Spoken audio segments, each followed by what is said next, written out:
اللهم صل على محمد وآل محمد۔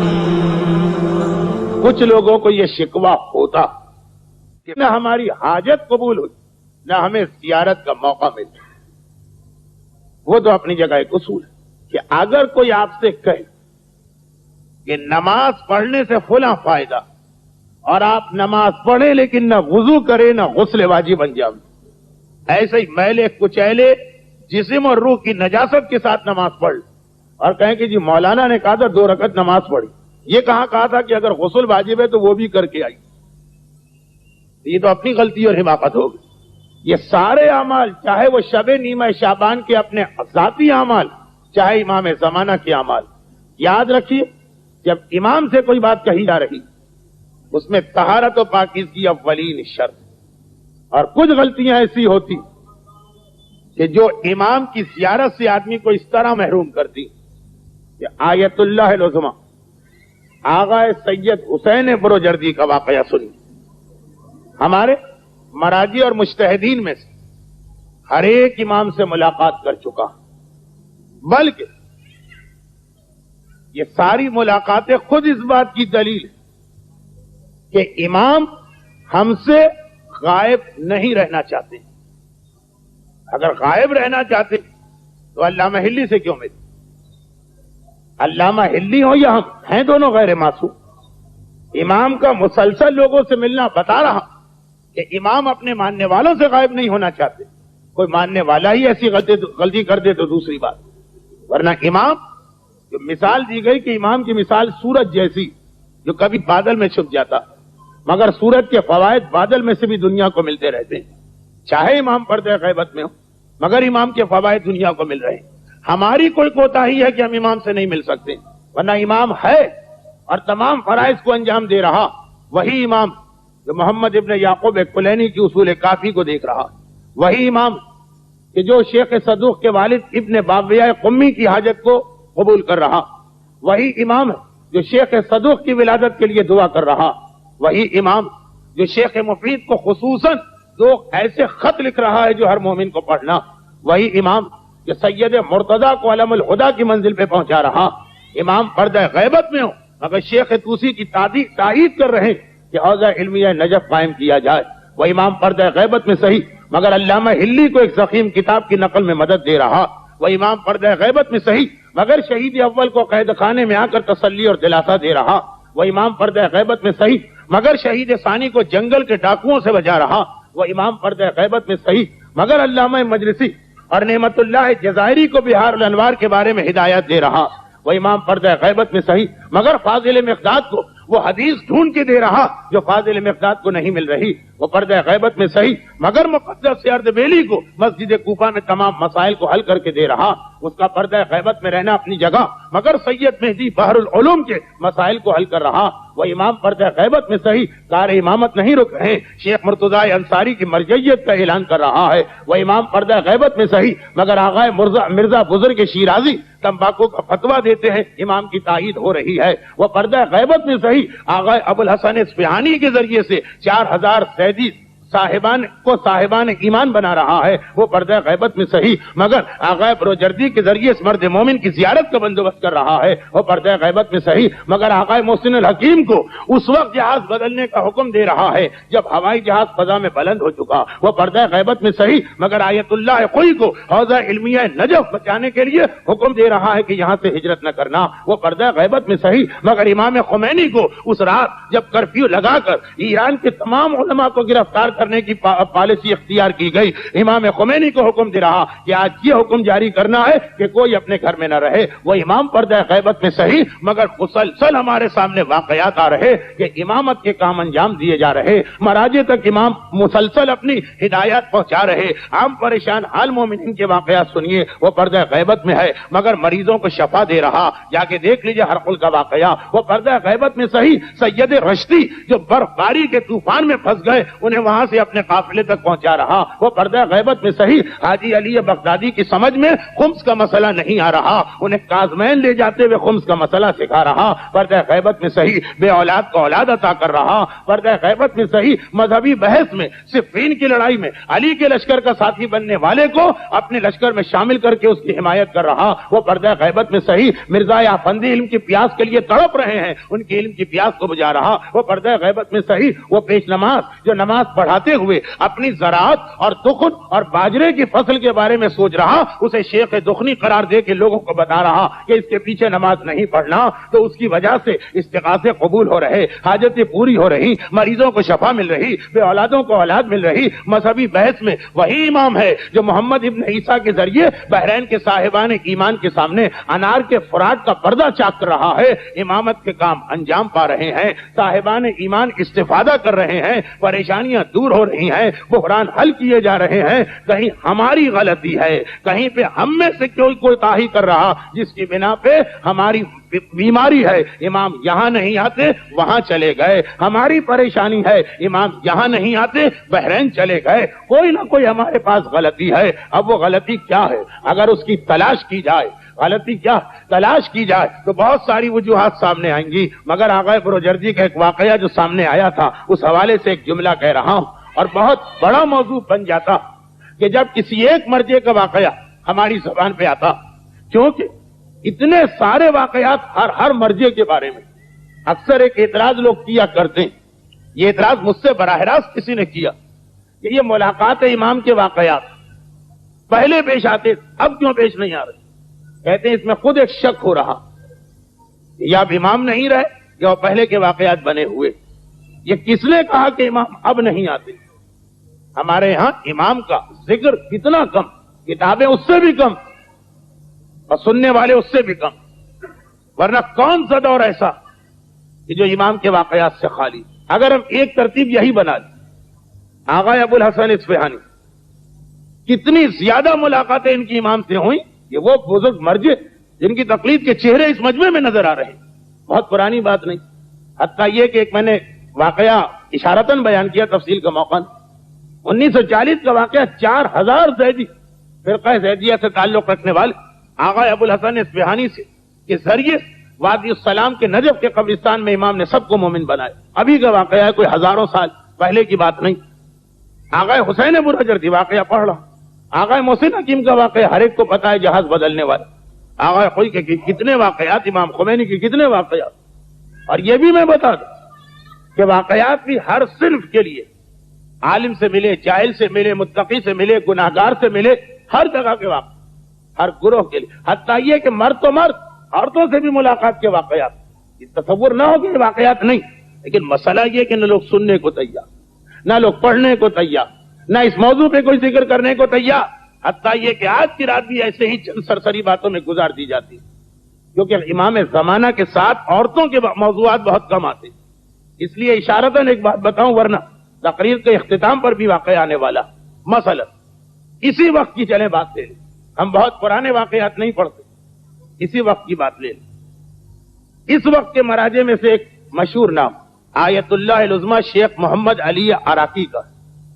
یہ واقعہ انہوں نے 26 ربیع الثانی 1393 ہجری میں شہر قم میں نقل کیا, صاحبان ایمان کی ایک محفل. اس وقت مرجع ہیں بڑی تعداد میں صاحبان ایمان کی. آغا عراقی جن کا نام آپ سن رہے, وہ خود یہ واقعہ تاریخ بھی سن لیجئے, دن بھی سن لیجئے, سن بھی سن لیجئے, جگہ بھی سن لیجئے. منگل کا دن 26 ربیع الثانی 1393 ہجری کا سن, قم کا شہر. 1393 ہجری 20 سال پہلے کی بات, 73-74 کی بات. وہ یہ واقعہ اپنے گھر میں نقل کر رہے ہیں. اپنی بیٹی کا واقعہ جو میرا اصل موضوع تھا. یہ نہیں ہے کہ خالی مردوں سے ہی واقعات پیش آتے. فرما رہے ہیں کہ میری بیٹی حج پہ جا رہی تھی, اس پہ حج واجب تھا. ہماری فقہ کا مسئلہ ہے کہ محرم ہو کہ نہ ہو, اگر عورت کی استطاعت ہو گئی تو اسے حج پہ جانا واجب. 1973 میں آغا عراقی مرجعیت کی منزل پہ نہ صحیح, مجتہد تو تھے, اجتہاد تو تھا, بلکہ اس وقت جسمانی توانائی کے اعتبار سے شباب پہ ہوں گے. بیٹی کو فتویٰ دیا کہ تم پہ حج واجب جانا. باپ نہیں جا سکتا، شوہر نہیں جا سکتا، اس سے حج ساقط نہیں۔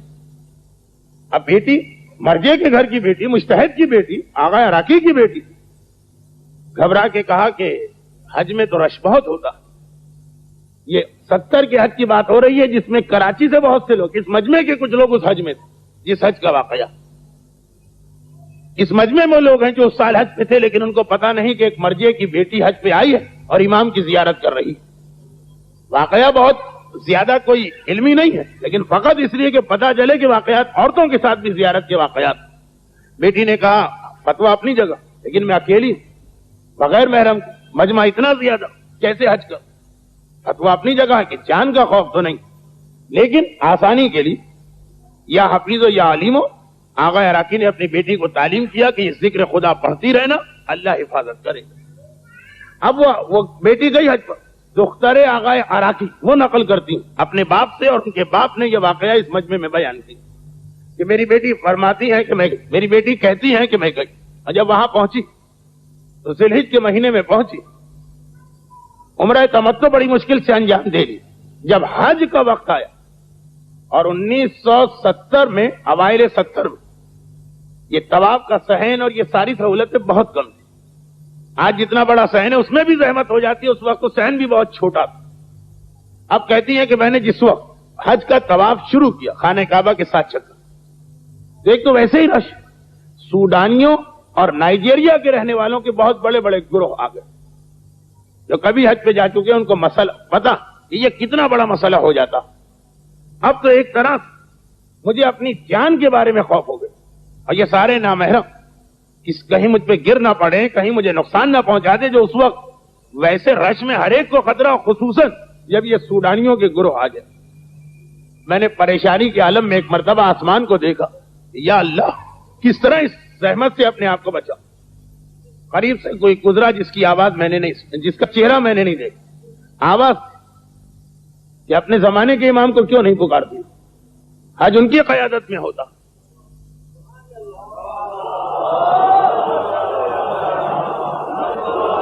وہ کہتی کہ مجمع اتنا ہے کہ واقعاً آدمی کو اپنا جسم نظر نہیں آتا، آواز سن رہی۔ تو میں نے کہا کہ اپنے زمانے کے امام کو پکارتی ہوں میں، مگر وہ کہاں؟ کہا کہ ذرا آگے دیکھ۔ ایک عجیب منظر میرے سامنے آ گیا کہ ایک انتہائی باوقار شخص، چہرہ نظر نہیں آ رہا ہے، وہ آگے جا رہا، لیکن اتفاق ایک چکر میں ہوگا۔ عجیب بات کہ اس کے دائیں بائیں اور پیچھے ایک ایک گز کی جگہ ایسی خالی کہ کوئی آدمی وہاں قدم رکھ ہی نہیں رہا۔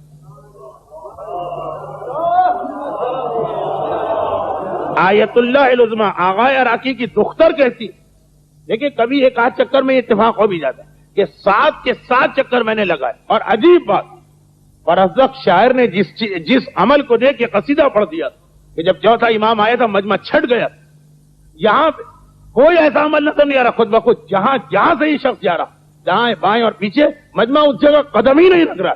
اتنے آرام اور اطمینان کے ساتھ میں نے پورے 7 چکروں کا طواف کیا حج کہ عام حالات میں جب حرم خالی ہوتا ہے تب بھی اتنا اطمینان نہیں ہوتا۔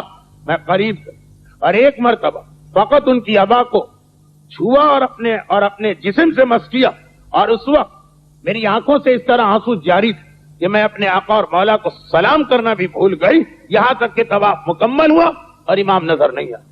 لیکن میں نے ایک مرتبہ خود ہی اپنے آپ سے کہا کہ آخر اور بھی بہت سارے صاحبان ایمان ہوں گے، میرے سامنے قافلے کے لوگ وہ گرے پڑے جا رہے۔ میں نے کہا آخر یہ کیوں؟ وہی آواز جو اس سے پہلے 2 مرتبہ سنائی دی، نظر نہیں آ رہا کون کہہ رہا ہے۔ اس نے کہا اس لیے کہ یہ مومن تو ہیں مگر اپنے زمانے کے امام کو پکار نہیں رہے، اور تم نے اپنے امام کو پکار لیا اس لیے تمہیں فوراً ان کی مدد مل گئی۔ آغا عراقی مرجعیت کی منزل پہ فائز 20 سال پہلے یہ واقعہ سنا رہے، اپنی بیٹی کا واقعہ، چنانچہ یہ واقعہ بہت مشہور ہے کہ آغا عراقی کی دختر سے امام زمانہ کی ملاقات۔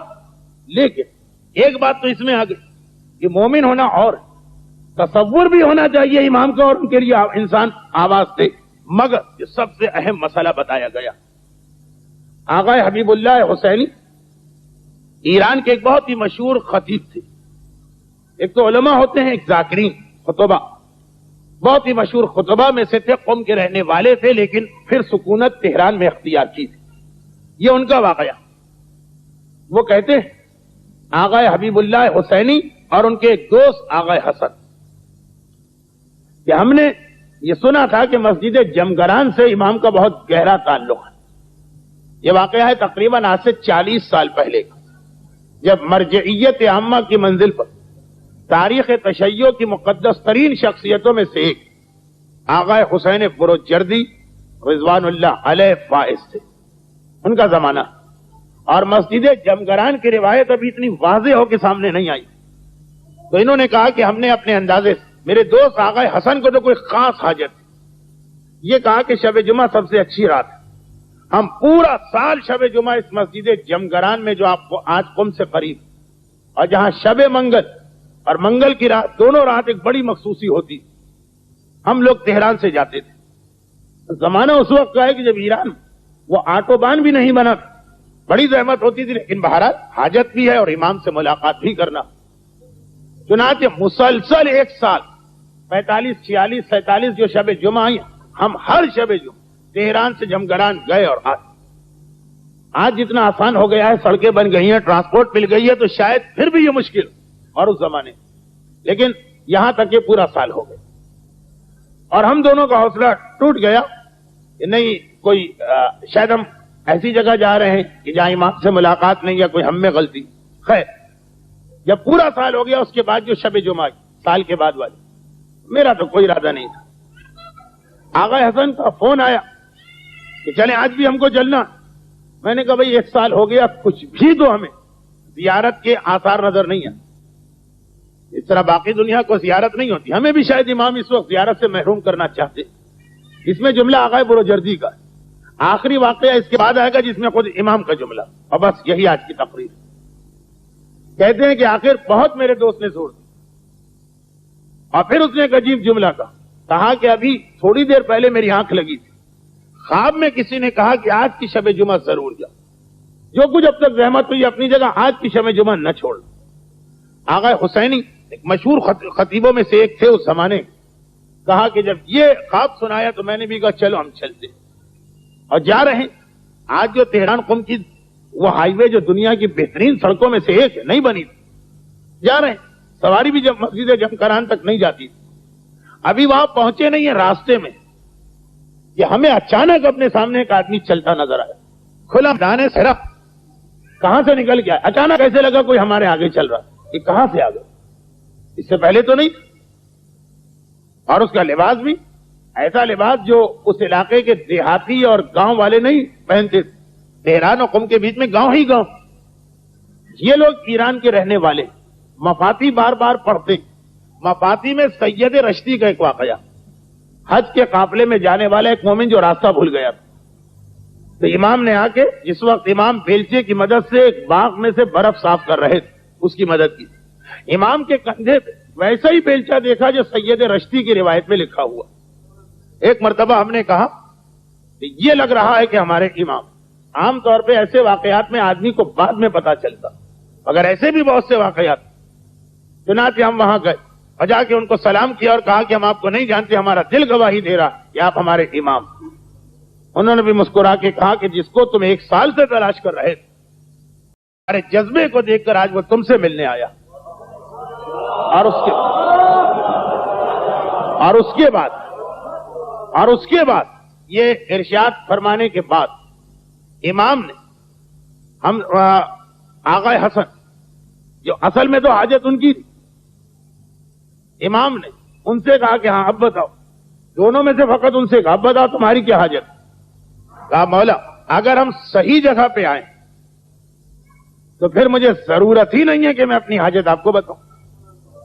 دیکھیے یہ بھی تو مسئلہ ہے کہ ہو سکتا ہے کہ معذاللہ نہ. تو کہا اگر صحیح جگہ امام کے پاس آئیں، امام تو دلوں کے بھید کو بھائی اس نے خدا جانتا، پھر تو ضرورت نہیں. وہ مسکرا کے کہا کہ ہاں تم نے ٹھیک کہا، اور جو تمہارا مسئلہ، یہ مسئلہ جاؤ میرے نائب آغا بروجردی کے پاس قم، تمہارا مسئلہ وہ حل کریں گے. اچھا اس کے ساتھ ان کو ایک پیغام اور دے دیں کہ وہ جو مصر سے آدمی آتا اس پر وہ توجہ دے، اسے نظر انداز نہ کرے، اور اس کے علاوہ کچھ اور خصوصی پیغامات بھیجوائے.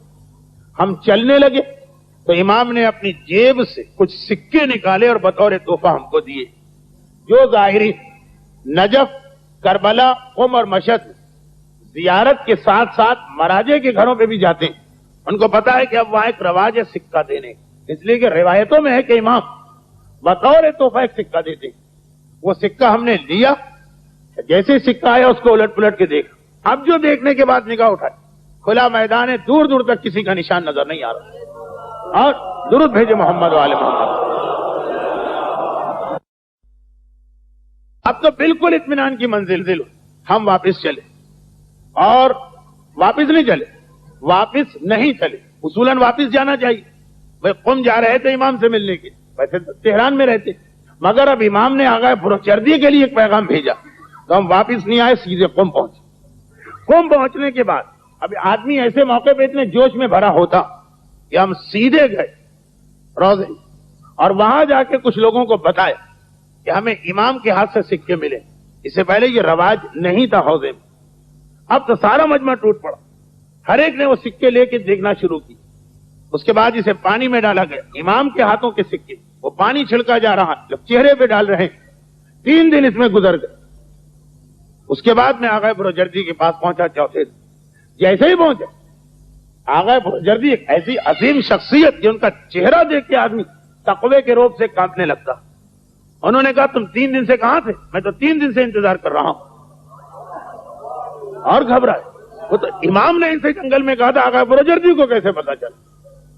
3 دن سے تمہارا انتظار کر رہا ہوں.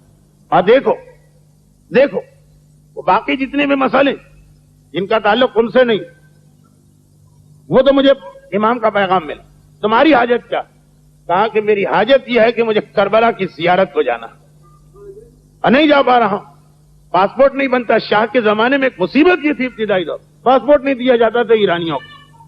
آپ کو ایسا یہ حاجت لے کے میں امام کے پاس گیا، امام نے آپ کے پاس بھجوا دیا. یقیناً اتنا بڑا مرضی ہے، کوئی نہ کوئی ایسا جاننے والا ہوگا، پاسپورٹ بنوا دی. ضرورت نہیں ہے پاسپورٹ. ایک دعا بتاتا ہوں، قافلے میں شامل ہو جاؤ، جب سرحد عراق و ایران پہ پہنچنا یہ دعا پڑھ لے. اسی لیے امام نے میرے پاس بھجوایا. البتہ یہ دعا ہم کو نہیں بتائی، اس مرد مومن. کہا کہ میں ڈرتے ہوئے، بہت ہی زیادہ ڈرتے ہوئے قافلے میں شامل ہو گیا، سرحد تک پہنچ. عجیب بات، عراق ایران کے حالات تو کافی عرصے سے ایسے ہی چلے. جن کے پاس پاسپورٹ، انہیں اتنا پریشان کیا گیا سرحد پر، اتنی چیکنگ، اتنی نگرانی. اور میں دعا پڑھ کے جو چلتا رہا نا، تو یہاں کسی نے مجھے دیکھا نہ وہاں کسی نے مجھے دیکھا، اور میں اطمینان سے کربلا پہنچ گیا. میں کربلا پہنچ گیا، میرے ساتھی اب تک بارڈر کے اوپر ہے پاسپورٹ رکھنے والے. آغا پروجردی امام زمانہ. اب سنیے جملہ. ان ساری باتوں سے پہلے جب میں آغا پروجردی کے پاس گیا تھا تو ان کا پہلا جملہ جو تھا وہ ابھی میں نے نامکمل پڑھا. انہوں نے مجھ کو دیکھ کے کہا 3 دن سے کہاں تھے، اور کیا تمہیں نہیں پتا کہ تم ایک بہت بڑی غلطی کر رہے ہو جس سے امام ناراض ہوں گے؟ کون سی غلطی؟ کہا جو امام نے تمہیں تحفہ دیا، یہ تم کیسے گناہگاروں اور نجس اور فاسق و فاجروں کو اس کے سامنے پیش کر رہے ہو؟ یہ امام کا تحفہ جو صرف صاحبان تقوی کو زیارت کرائی جا سکتی. امام کو پسند نہیں. راوی کا واقعہ یاد کیجئے نا کہ گیا وہ چھٹے امام کے پاس، مولا سلام، وعلیکم السلام، ہاتھ ملا رہا. امام نے ہاتھ پیچھے کھینچ لی. گھبرا کے کہا مولا تو توہین ہوگی، ہاتھ پیچھے کھینچ لی. کہا اس لیے کہ تمہارے ہاتھ نجس. نہیں مولا، میں آپ کے پاس آنے سے پہلے غسل کر کے آیا تھا. امام نے کہا کون سا غسل؟ کہا جو زیارت کا غسل ہے. کہا کہ غسل توبہ کر کے آنا چاہیے تھا. کہ آج صبح تم نے یہ ہاتھ ایک نامحرم عورت سے نہیں ملا؟ تمہارے نگاہ میں تمہارے ہاتھ پہ کوئی فرق نہیں پڑا. پھر نہا کے آئے، صابن لگا کے آئے، شیمپو لگا کے آئے، پرفیوم لگا کے آئے. تم نے کہا بہت پاک و پاکیزہ ہاتھ. لیکن نجاست کے اوپر اگر آپ پرفیوم چھڑک دیجئے تو کیا نجاست نہ رہے گی؟ امام کہتے ہیں جو ہاتھ نامحرم سے مس ہوا، ہم اس سے کیسے ہاتھ ملائیں؟ نجس چیز کو ہم کیسے چھوئیں اپنے ہاتھ سے؟ شرن اگر سوکھا کتا یا سوکھا سور ہے اور آپ اس سے ہاتھ ملائیں اور آپ کا ہاتھ بھی سوکھا ہو تو نجس نہیں ہوگا. نجس نہ ہونا الگ بات ہے. کتنے مومن تیار ہوں گے کراہت خود بخود آئی. حرام و حلال اپنی جگہ، نفس کی کراہت. امام کا تحفہ فقط صاحبان تقوی کے لیے. کیوں تم نے ان گناہگاروں کو دیکھا؟